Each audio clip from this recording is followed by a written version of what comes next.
82. Ya, ibu dan bayi yang dilahirkan berada dalam kondisi sehat. Petugas kepolisian awalnya sedang melakukan patroli untuk memantau arus lalu lintas di Tol Cipali pukul 10:40 waktu Indonesia Barat. Petugas kemudian melihat bus yang berhenti dan melihat seorang ibu bernama Sukiyati akan melahirkan. Sukiyati melahirkan dengan bantuan dari penumpang perempuan. Setelah itu, ibu dan bayi itu dibawa ke Rumah Sakit Siloam Purwakarta untuk mendapatkan perawatan medis lebih lanjut.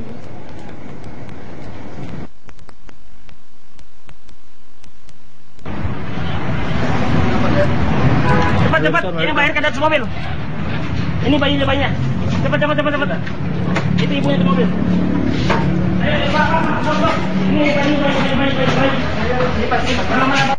Menikmati libur lebaran bersama keluarga tak lengkap rasanya bila belum mengunjungi tempat wisata bersejarah di Kota Tua, Jakarta Utara. Ya, tak hanya warga Jakarta, namun wisata museum ini juga diminati warga dari luar Jakarta. Berikut laporan reporter Stefilos dan juru kamera Muhammad Reza dari Kota Tua, Jakarta. Tidak terasa hari ini merupakan hari terakhir libur lebaran dan pastinya besok masyarakat sudah kembali melakukan aktivitasnya seperti semula. Menikmati hari terakhir libur lebaran, masyarakat di Jakarta masih terus menikmati liburannya di tempat-tempat wisata yang ada di Jakarta. Salah satunya yaitu di Kota Tua. Seperti yang terlihat saat ini, banyaknya masyarakat yang menikmati wisata di Kota Tua dan menjadi destinasi favoritnya adalah Taman Fathahillah. Bisa terlihat juga banyaknya masyarakat yang menikmati liburannya bersama dengan keluarga, menikmati setiap titik-titik yang ada di Taman Fathahillah ini untuk berfoto ria atau berselfie ria bersama dengan keluarganya. Data pengunjung yang kami peroleh untuk saat ini pada saat libur lebaran terjadi lonjakan khususnya di hari Kamis kemarin. Berikut wawancara kami bersama petugas di Kota Tua Jakarta ini. Ya, data pengunjung khususnya di area Kota Tua ini yang memang kita bisa lihat di Taman Fathahillah ini menjadi zona intinya dari kawasan Kota Tua ini. Bila dilihat dari data kunjungan selama liburan di Lebaran Idul Fitri ini mengalami lonjakan khususnya di hari Senin sampai dengan hari sekarang ini hari Minggu. Nah, itu terjadi lonjakan pada hari Kamis. Ya, pada hari Kamis itu dengan total 125 ribuan pengunjung. Sama keluarga dari jam 7. Ya, karena di sini kan banyak permainan anak-anak. Nyaman gitu. Kayak di sini nyaman buat lari-lari anak-anak, buat permainan banyak. Banyak apa itu namanya sejarah-sejarah zaman dahulu gitu. Jadi saya pilih ke Kotu gitu. Kurang lengkap rasanya kalau tidak menikmati Taman Fathahillah Kota Tua Jakarta ini tanpa menggunakan sepeda ontel ini. Dengan harga Rp20.000 per 30 menit kita sudah bisa menikmati suasana di Taman Fathahillah Kota Tua Jakarta.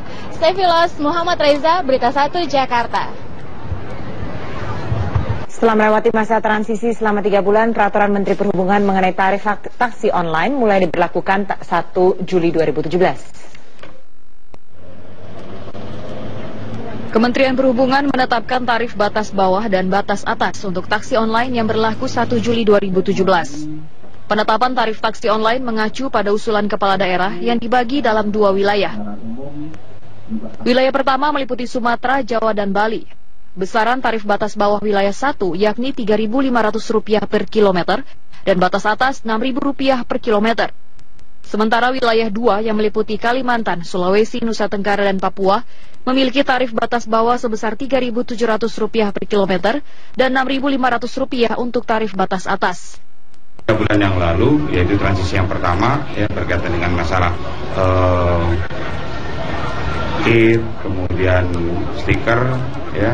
Nah, itu sudah pertama. Yang sekarang adalah masalah tarif, kemudian kuota, dan kemudian satu lagi STNK. Dan kita sudah sepakat baik itu dari para pengusaha online ya, kemudian dari Organda yang berkaitan dengan masalah taksi yang existing itu sudah siap untuk melaksanakan. Penerapan tarif taksi online ini merupakan implementasi Peraturan Menteri Perhubungan Nomor 26 Tahun 2017 tentang penyelenggaraan angkutan orang dengan bermotor umum tidak dalam trayek. Bagi operator taksi online yang tidak memenuhi ketentuan tarif, pemerintah telah menyiapkan sejumlah sanksi, mulai dari teguran hingga penonaktifan aplikasi. Tim Liputan Metro TV. Sejumlah peristiwa terjadi selama seminggu terakhir mulai dari acara Idul Fitri dan Open House Presiden Joko Widodo, perhatian masyarakat Indonesia atas kedatangan Barack Obama, dan juga puncak arus balik sejak Sabtu kemarin. Keseluruhan rangkaian peristiwa ini sudah kami rangkum dalam Top Topic of the Week. Presiden Joko Widodo dan Wakil Presiden Yusuf Kala mengadakan Open House silaturahmi dengan warga dan masyarakat sekitar di 2 hari yang berbeda. Jokowi membagikan sebanyak 4.000 paket kebutuhan pokok dengan tertib dan lancar. Mantan Presiden Amerika Serikat Barack Obama bertemu dengan Presiden Joko Widodo di Istana Bogor. Kedatangan Obama ini merupakan rangkaian dari kunjungan wisatanya bersama keluarga ke Indonesia. Tidak hanya di Istana Bogor, Obama pun menyempatkan diri berlibur di Bali dan Yogyakarta. Sementara di hari berikutnya, Obama mendapatkan sambutan yang antusias dari para peserta Kongres Diaspora Indonesia. Arus balik pemudik terlihat sejak hari Sabtu 1 Juli 2017. Ratusan ribu kendaraan terlihat memadati jalur-jalur utama tol yang menuju Jakarta. Petugas sempat memberlakukan kebijakan penutupan rest area yang berdampak pada banyaknya pemudik yang kelelahan, bahkan terpaksa beristirahat di bahu jalan tol dan mengakibatkan terganggunya arus lalu lintas. Hari ini Presiden ke-44 Amerika Barack Obama dan keluarga meninggalkan Indonesia setelah sekitar sepekan berlibur di Bali, Yogyakarta, Bogor, dan juga Jakarta. Dan untuk informasi selengkapnya kita langsung bergabung dengan rekan Rosalina Smarantika. Alin, jam berapa tepatnya Obama dan keluarga Amerikaan meninggalkan Indonesia? Ya, Alka, ini sekitar pukul 10:35 tadi rombongan yang membawa keluarga Presiden ke-44 Amerika Serikat Barack Hussein Obama ini tiba di Bandara Halim Perdana Kusuma. Rombongan yang membawa Barack Obama beserta istrinya Michelle Obama dan juga kedua anaknya Sasha dan Malia ini langsung menuju ke Sasana Manggala Praja atau terminal VIP di Bandara Halim Perdana Kusuma ini, tempat jet pribadi jenis Gulfstream GVN 50JE milik keluarga Obama ini terparkir. Dan baru saja sekitar 10 menit yang lalu atau sekitar pukul 10:55 waktu Indonesia Barat, pesawat jet pribadi milik Obama ini take off atau lepas landas dari Bandara Halim Perdana Kusuma, tepatnya ini dari terminal VIP Sasana Manggala Praja. Dan tidak hanya rombongan pengamanan yang mengiringi kepergian atau keberangkatan Obama beserta dengan keluarga dari Halim Perdana Kusuma ini, namun kami juga melihat tadi ada Gubernur DKI Jakarta Jarod Saiful Hidayat yang mengiringi kepergian Obama dan keluarga, serta ada juga Wakapolda Metro Jaya Brigjen Suntana yang menyertai keberangkatan Obama dan keluarga dari Jakarta menuju ke destinasi berikutnya. Alka. Ya, Alin, apakah Obama dijadwalkan langsung pulang ke Amerika atau ada agenda lain? Ya, Alka, ini berdasarkan informasi yang kami terima, keberangkatan ataupun kedatangan Obama dan keluarga di Asia ini dalam rangka libur panjang keliling Asia selain Indonesia, ini sudah ke Bali, ke Yogyakarta, dan juga Bogor serta Jakarta. Obama beserta keluarga dijadwalkan akan menuju ke Seoul, Korea Selatan, tidak pulang langsung menuju ke Amerika begitu. Jadi Obama beserta dengan anak dan istrinya ini akan melanjutkan libur panjang di Asia Tenggara ini menuju ke Korea Selatan selanjutnya setelah dari Jakarta. Alka. Baik, Rosalina Smarantika melaporkan langsung dari Bandara Halim Perdana Kusuma, Jakarta. Selamat siang pemirsa, Presiden ke-44 Amerika Serikat Barack Obama menyampaikan pidato kunci dalam Kongres Diaspora Indonesia ke-4. Obama mengajak masyarakat Indonesia untuk turut serta menjaga perdamaian dunia. Informasi selengkapnya akan disampaikan rekan Putri Lukman langsung dari kawasan Kota Kasablanka, Jakarta. Putri, apa saja yang disampaikan Obama dalam Kongres Diaspora Indonesia? Globalisasi dan juga pluralisme menjadi pidato yang disampaikan oleh Presiden ke-44 Amerika Serikat Barack Obama dalam Kongres Diaspora Indonesia keempat yang digelar di Jakarta Selatan.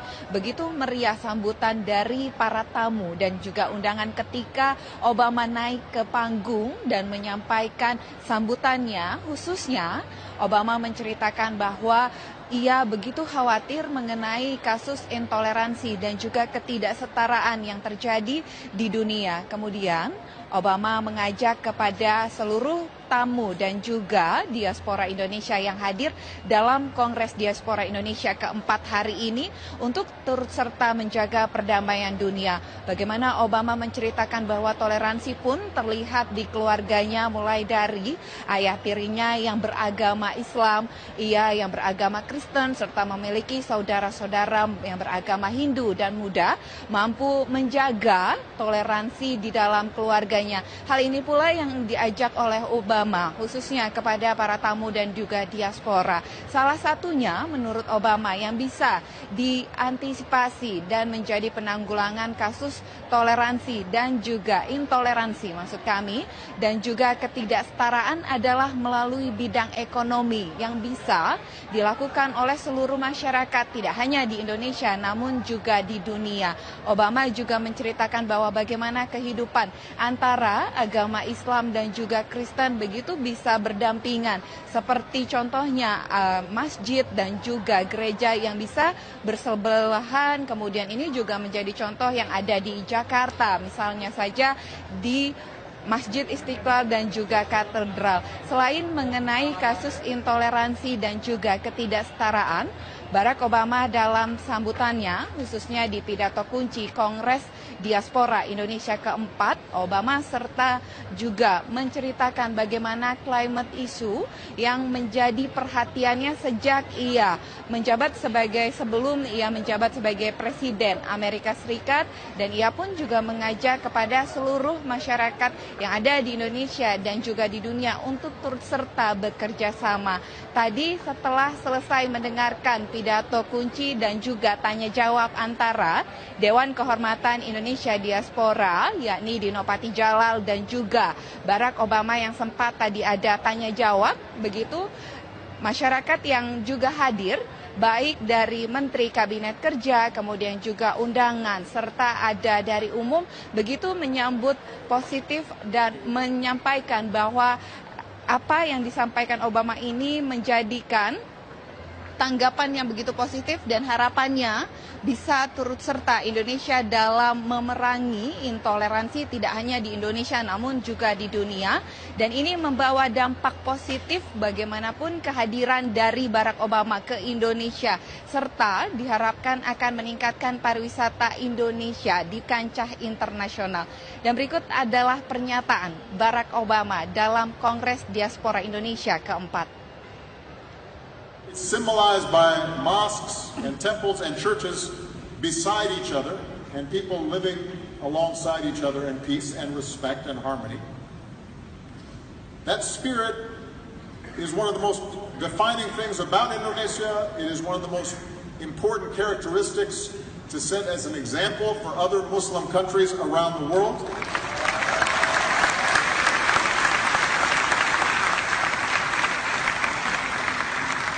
Bhinneka Tunggal Ika.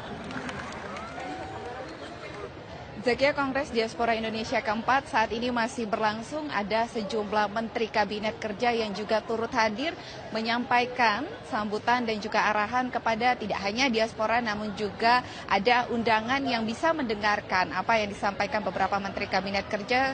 Misalnya saja akan ada Menteri Keuangan Sri Mulyani serta Wakil Menteri SDM Archandra Tahar juga akan turut serta dalam acara Kongres Diaspora Indonesia keempat.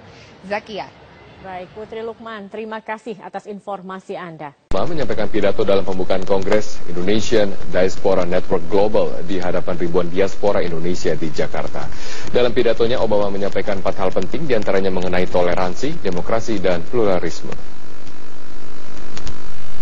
I want to begin by Selama 1 jam, Obama berpidato di hadapan ribuan diaspora Indonesia dan undangan.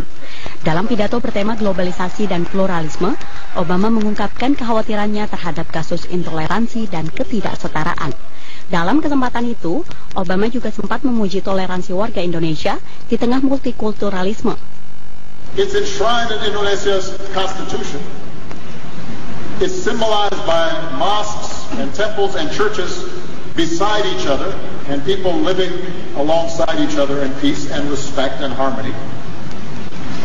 That spirit is one of the most defining things about Indonesia. It is one of the most important characteristics to set as an example for other Muslim countries around the world.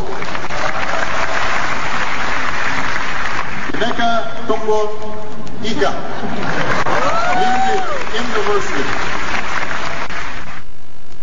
Pidato Obama hari ini menjadi pidato pertamanya di Asia semenjak tidak lagi menduduk kursi Presiden Amerika Serikat. Ketua Board of Trustees Indonesian Diaspora Network Global, Dino Patijalan mengatakan, animo diaspora dan masyarakat untuk mendengarkan pidato Obama begitu besar. Kedatangan Obama dipastikan membawa dampak positif bagi Indonesia.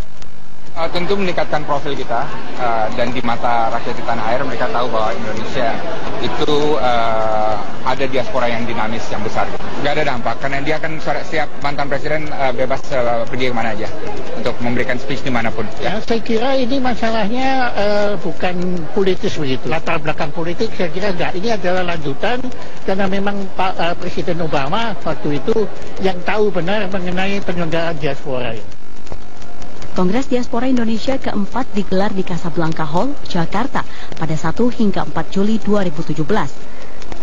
Anggota Diaspora Indonesia sendiri tersebar di 5 benua. Diaspora Indonesia berlatar belakang seniman, olahragawan, ilmuwan, profesional, hingga tokoh agama. Tim Liputan, Metro TV. Indonesia kembali digelar, sedikitnya 4.000 orang hadir dalam acara yang turut dihadiri Presiden ke-44 Amerika Serikat, Barack Obama. Ya, informasi selengkapnya akan disampaikan oleh Putri Lukman dari kawasan kota Casablanca. Kita langsung ke sana, Putri. Siapa saja yang hadir dalam acara diaspora kali ini? Selamat siang Arka dan juga Zakia. Sedikitnya ada 4.000 peserta diaspora Indonesia yang hadir dalam Kongres Diaspora keempat yang digelar di salah satu pusat perbelanjaan di Jakarta.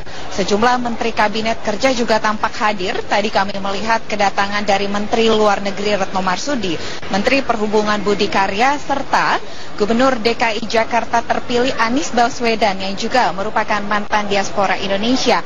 Saat ini pidato kunci dari Presiden ke-44 Amerika Serikat Barack Obama sudah disampaikan. Ini merupakan acara yang menarik dan ditunggu-tunggu oleh para tamu undangan serta diaspora Indonesia yang datang ke acara yang dimulai sejak pukul 10 waktu Indonesia Barat. Namun acara ini begitu privat atau privacy dan hanya bisa diambil atau disaksikan langsung oleh para peserta serta undangan. Kami dari awak media tidak diperbolehkan masuk ke dalam ruangan, hanya bisa melihat langsung melalui layar kaca yang disediakan oleh pihak panitia. Tadi dari teman-teman yang sempat juga berada di dalam ruangan sempat menyatakan atau menyampaikan apa saja yang disampaikan oleh Barack Obama dalam pidato kuncinya. Di awal tadi Barack Obama sempat menyampaikan terima kasih dan selamat pagi dalam bahasa Indonesia. Kemudian pidato Obama ini disampaikan dalam bahasa Inggris. Obama sempat menyatakan bagaimana ia bertemu dengan Presiden Republik Indonesia Joko Widodo kemarin, dan ia mengatakan bahwa sosok dari Presiden Republik Indonesia Joko Widodo memiliki sosok yang sederhana, pekerja keras, dan ingin membangun Indonesia. Dalam pidatonya, Barack Obama yang mengambil tema mengenai globalisasi dan pluralisme Indonesia atau Obama mengajak Indonesia untuk terus serta mengatasi intoleransi di Indonesia, karena menurut Obama ini menjadi perhatian seluruh negara yang ada di dunia, termasuk Indonesia yang ia ajak untuk juga memberantas intoleransi. Bagaimana diaspora Indonesia saat ini pun sudah harus ikut serta dalam membangun Indonesia ke depan. Dan dikatakan pula oleh Obama bahwa ada beberapa hal yang bisa Indonesia baik yang ada di dalam negeri maupun juga di luar negeri. Acara ini akan berlangsung hingga 4 hari ke depan dan banyak sekali keynote speaker yang akan menyampaikan arahan atau sambutan baik dari Menteri Kabinet Kerja maupun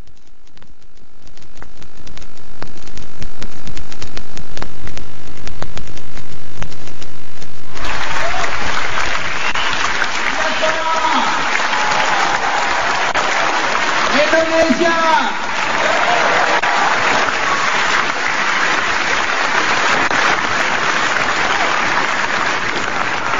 Manfaatnya tentu meningkatkan profil kita dan di mata rakyat di tanah air mereka tahu bahwa Indonesia itu ada diaspora yang dinamis yang besar.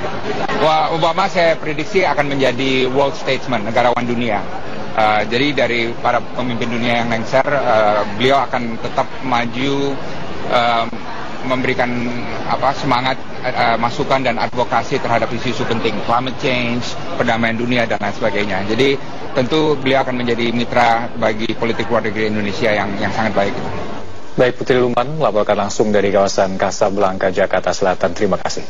Orang narasumber ada Monik Patricia, panitia dari Konvensi Diaspora Indonesia 2017, dan Tania Gunadi, salah satu selebritis dari diaspora Indonesia. Sebelum ke Tania, kita ke Bu Patricia dulu. Ibu Monik ya, disapa demikian. Ibu, ada Obama Session di dalam sebagai puncak acara dan ini di awal. Begitu banyak animonya. Tetapi agenda-agenda lainnya akan seperti apa sepanjang hari ini? Nah, sesudah acara konvensi dan special session dari Pak Presiden Obama, kemudian kami ada parallel session di ruangan-ruangan yang tersebar di kota Casablanca ini.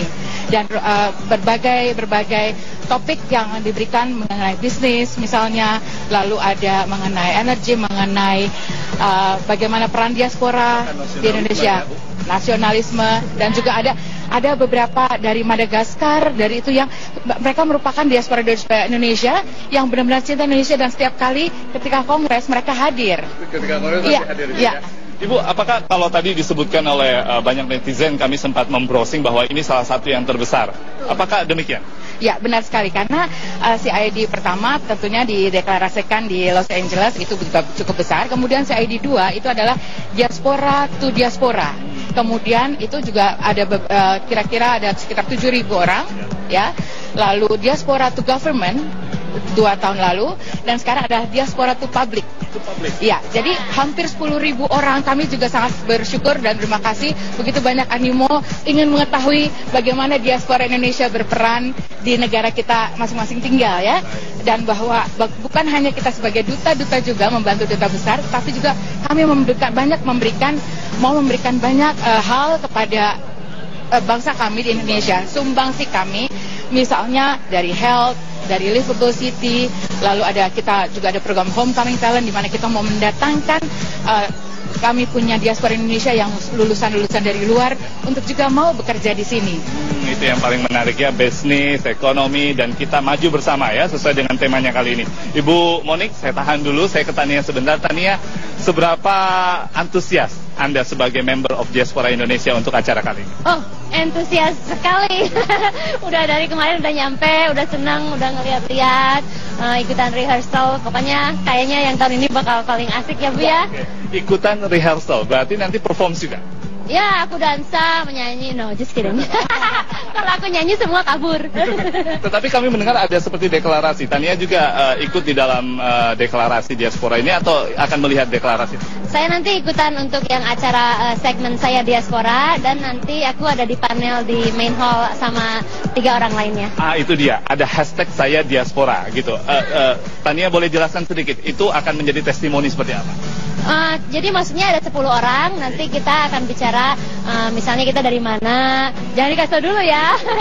Udah gitu, apa yang dibanggakan oleh kita sebagai orang Indonesia di luar negeri. Oke, bicara soal bisnis atau how hanya 30 detik, tapi how to develop. Jadi di sini masih punya 1 menit, mungkin Tania bisa menjelaskan di luar negeri sana, di tempat Tania stay saat ini, tengah melakukan proyek apa ke depan? Oh, saya mah semua dikerjain. Pokoknya ikutan. Oke. Saya sekarang udah di season kedua ngerjain ini untuk Disney Channel, judulnya Pen Zero. Dan itu ada 70 episode. Nanti keluar Juli 4. Oke, kita sekalian promosi ya di Selamat Pagi Indonesia Akhir Pekan. Ibu Monik, Tania, terima kasih banyak sudah bergabung bersama Selamat Pagi Indonesia Akhir Pekan, dan Obama Session akan segera dimulai. Tentunya Ibu Monik harus berada di sana. Terima kasih banyak sekali lagi waktunya, dan sukses untuk agenda kali ini. Dan Naila serta pemirsa Selamat Pagi Indonesia Akhir Pekan, begitu banyak agenda hari ini, tidak hanya sekedar konvensi dan juga Obama Session yang paling ditunggu di awal agenda Kongres Diaspora Indonesia 2017. Saya ingatkan juga bahwa Diaspora Go Public ini atau To Public ini juga akan ada konsernya mulai jam 7 malam nanti atau pukul 19 waktu Indonesia Barat sampai pukul 21 waktu Indonesia Barat hari ini, Sabtu 1 Juli 2017, yaitu menghadirkan sejumlah